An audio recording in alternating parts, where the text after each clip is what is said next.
అహితోఫేలు దావీదు కలిసి ఎన్నెన్నో వ్యూహ రచన అంటారు కదండి. యుద్ధానికి వెళ్ళేటప్పుడు ఎలా వ్యూహం రచించాలి, ఎలా వెళ్ళి శత్రువును ఓడించాలి, ఈ ప్లానింగ్ అంతా కూడా అహితోఫేల్ది. యుద్ధమేమో దావీద్ది, ప్లానింగ్ అంతా ఎట్లా వెళ్ళాలి, ఎలా శత్రువులను ఎదుర్కోవాలి, ఈ వ్యూహ రచన అంతా కూడా అహితోఫేల్ చేసేవాడు. అద్భుతమైన ఆలోచనలు చెప్పేవాడు. అండ్ తన ప్రాణ స్నేహితుడు, ఇద్దరు కలిసి మందిరానికి వెళ్ళేవాళ్ళు, ఇద్దరు కలిసి రెస్టారెంట్కి వెళ్ళి ఉంటారు, ఇద్దరు కలిసి పార్కులకు వెళ్ళి ఉంటారు, ఇద్దరు కలిసి విహారయాత్రకి వెళ్ళి ఉంటారు, ఎన్నో ప్రయాణాలు చేస్తుంటారు.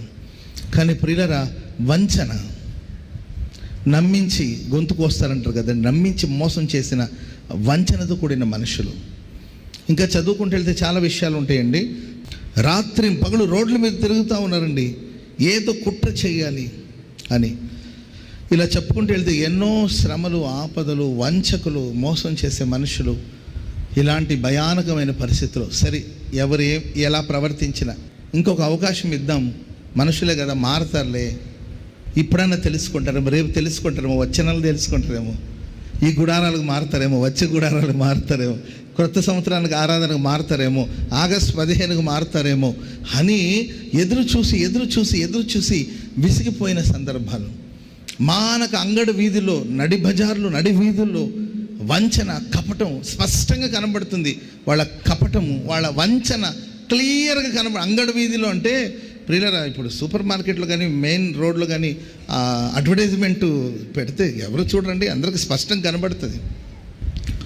ఆ వంచన, ఆ కపటం క్లియర్గా ప్రతి మనిషికి అర్థమవుతున్న పరిస్థితి. ఇలాంటి స్థితిలో దావీదు ఏం చేస్తాడు తెలుసండి? అయ్యా, ఎవరేం చేసుకోను, నేనైతే నీ యందు నమ్మిక ఉంచాను. ఆమెను చెప్పండి గట్టిగా హల్లెలూయా.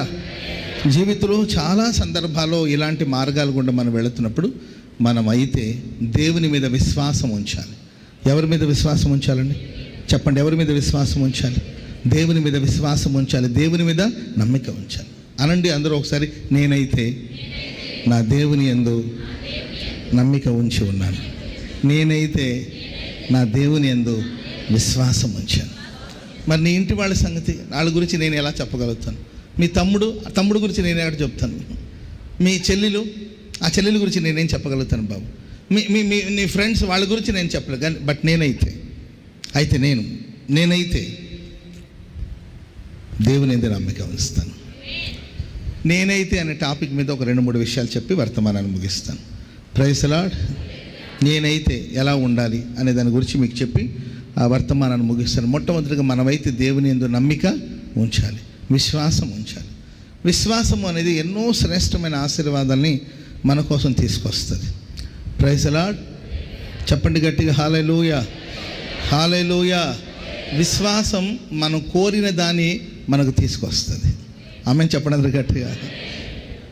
యేసయ్య ఏమన్నాడు? నీ విశ్వాసమే అమ్మా, నీ విశ్వాసము గొప్పది, నీవు కోరినట్టే నీకు అవును కాక. మనం విశ్వసించేవారైతే ఆప్షన్ ఇస్తాడు దేవుడు మనకు. ఆమెను చెప్పడం గట్టిగా. ఏం కావాలి నీకని? ఇదే తీసుకోవాలని కాదు, నీకేం కావాలి? ఆమెను చెప్పడం గట్టిగా. ఆ గుడ్డివాడు ఉన్నాడండి, యేసుక్రీస్తు ప్రభులు వారు వెళుతుంటే, దావీదు కుమారుడా కరుణించు, దావీదు కుమారుడా నజరేయుడైన యేసు కరుణించుమని కేకలు వేస్తే యేసయ్య అతన్ని రమ్మని పిలిచాడు. పిలిచి, నేను నీకేం చేయాలని కోరుతున్నావు? నీ కోరిక ఏంటి? హల్లెలూయా. ఆడేమైనా కోరుకోవచ్చు, కానీ దేవుడు అతనికి ఎందుకు ఆప్షన్ ఇచ్చాడు? ఏం కావాలి చెప్పు? నీకు స్వస్థత కావాలా, డబ్బు కావాలా, పదవి కావాలా, సగం రాజ్యం కావాలా, పరలోకం కావాలా, భూలోకం కావాలా, ఏం కావాలి? దేవుడు అడుగుతున్నాడు, ఏం కావాలి? నిన్నే అడుగుతున్నాడు. నువ్వేదైతే అడుగుతావో, నువ్వేదైతే కోరుతావో దాన్ని నీకు దయచేస్తానని ప్రభు అడిగినప్పుడు ఆయన అన్నాడు, అయ్యా నా కన్నులు ప్రకాశించాలి. ఆమెను చెప్పండి గట్టిగా హల్లెలూయా.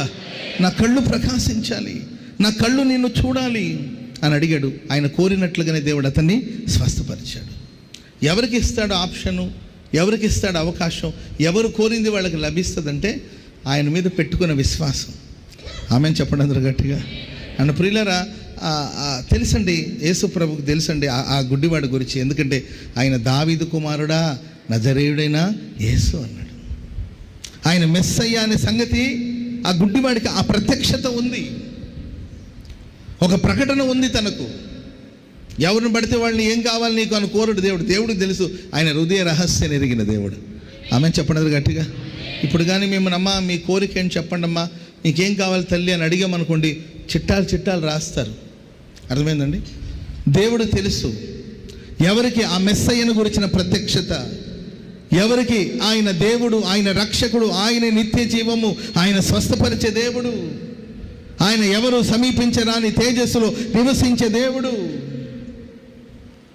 ఆయన దేవుని కుమారుడు, ఆయన రక్షకుడు అనే ప్రకటన ఎవరికైతే ఉంటుందో, ఆ ప్రత్యక్షత ఎవరికైతే ఉంటుందో వాళ్ళని చూసి ప్రభు అంటాడు, నీ కోరిక ఏమిటి, నీవేం కోరుకుంటున్నావు, నీకు కావలసింది ఏంటి అని అడిగినప్పుడు చూచి నేత్రములు దయచేయమన్నాడు.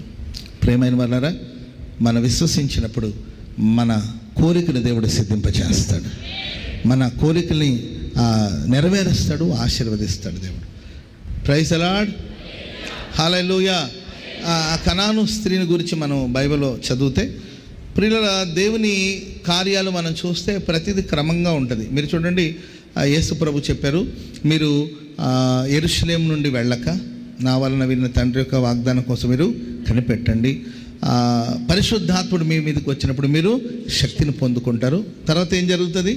శక్తి పొందిన తర్వాత మీరు యెరూషలేములోను, చూసారండి అక్కడ క్రమం చూసారండి, యెరూషలేములోను, యూదాయలోను, సమరయ దేశం అంతటను, భూదిగంతాల వరకు.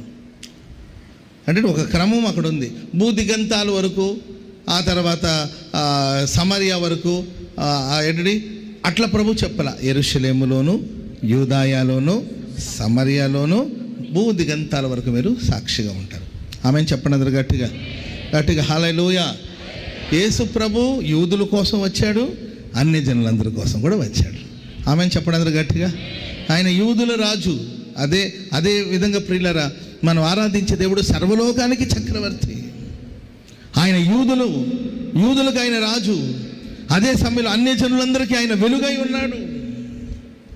అందుకొరకు మీరు యేసుక్రీస్తు వారి యొక్క వంశావళి పట్టుకొని చూస్తే దాంట్లో అన్య జాతికి చెందిన స్త్రీలను, రాహబు కావచ్చు, రూతు కావచ్చు, వాళ్ళ అన్యులు కాదండి, వాళ్ళ పేర్లు కూడా యేసుక్రీస్తు వారి వంశావళిలో మనం చూస్తాం.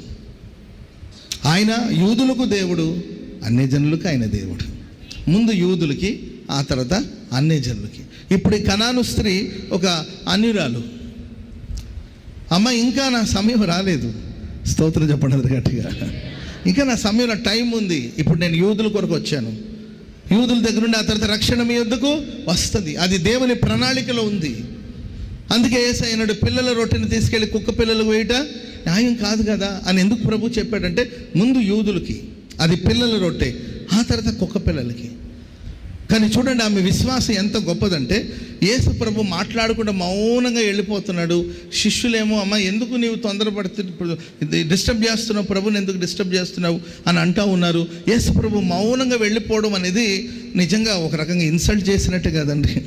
ఒక పర్సను ఏదో పెయిన్తో, ఏదో బాధతో మన వెంటబడి వస్తుంటే మనం పట్టించుకోకుండా పోతే అది మనల్ని నిర్లక్ష్యం చేసినట్టే కదా.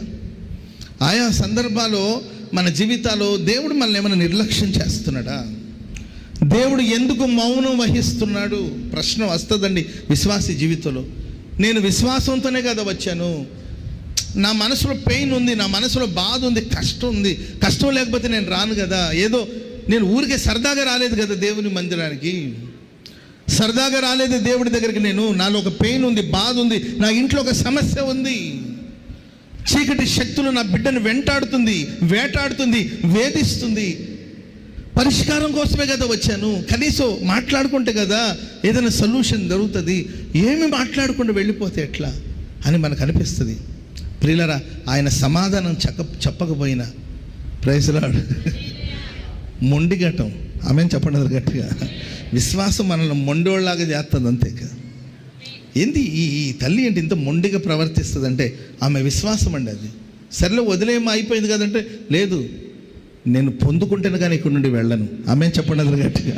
అట్లా మొండిగా ఉండకూడదు తల్లి, గుండు తల్లి, మొండిగా ఉండకూడదమ్మా అంటుంటే, లేదు అసలు మీ కాదమ్మా, అది నీ కాదు, అది పిల్లల రొట్టె అంటే అవన్నీ చెప్పదు. ఈరోజు నేను మేలు పొందుకుంటేనే తప్ప వెళ్ళలేను. అదే విశ్వాసం. ఆమె చెప్పడం గట్టిగా.